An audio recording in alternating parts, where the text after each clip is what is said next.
Hey everyone, it's Dr. Russell, and today we're talking about one of my favorite herbs for the thyroid gland, which is called ashwagandha. It is a traditional Ayurvedic herb or a traditional Indian herb. The Latin name is Withania somnifera, and we're going to talk about some of the great functions of it besides just for thyroid. But to start with thyroid, since it's a very common condition, ashwagandha really helps with those that have hypothyroidism. So if you're not making enough of the thyroid hormone, it's great. It helps not only increase the amount of thyroid hormone that your thyroid gland makes, it helps increase the secretion of it. So that way you're getting more out into the body.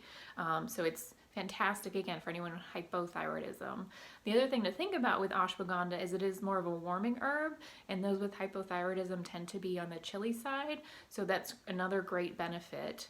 If you were on the warm side, this might not be the herb for you. But again, for those that have hypothyroidism, most commonly they're cold, so that's fantastic. It also is a great adaptogen. It's a very relaxing adaptogen. So adaptogens, just think they help us adapt to stress. A lot of us are under lots of chronic stress.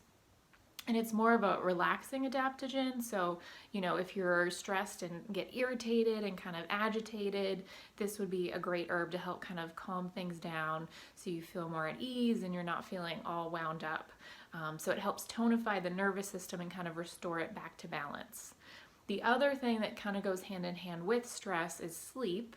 So ashwagandha is a good herb for sleep and more for maintaining sleep. So this herb isn't going to help you if you have a hard time falling asleep per se. It's more if you're that person that wakes up throughout the night, kind of in a panic almost from stress. Ashwagandha is going to help kind of re-regulate those cycles so you can go back to sleep and stay asleep throughout the night and getting really good quality sleep. So it's great for that. The other benefit ashwagandha does is it's a good immune support herb, so it helps increase the amount of white blood cells you make. It also helps increase the amount of red blood cells you make. It has some anti-cancer properties to it, so anyone undergoing chemo, this might be an herb to consider to kind of support you during that time. But as we know, stress depletes the immune system or suppresses it, so ashwagandha, not only in dealing with the stress and helping to kind of rebalance the nervous system, it also helps to increase that immune system function, so you're not likely to get sick throughout the holiday season, which is great. The other thing, this is traditionally an herb more for men for fertility and kind of an aphrodisiac quality, but it's great for fertility overall, so you can use it for women. And a lot of times thyroid issues and fertility go hand in hand, so I do use this commonly with women for that issue. The other thing that ashwagandha is good for is it is a anti-inflammatory herb.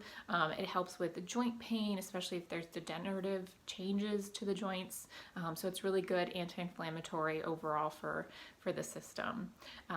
So as far as dosing goes, it's kind of a normal dose, so about a half teaspoon to a teaspoon of the tincture 3 times a day.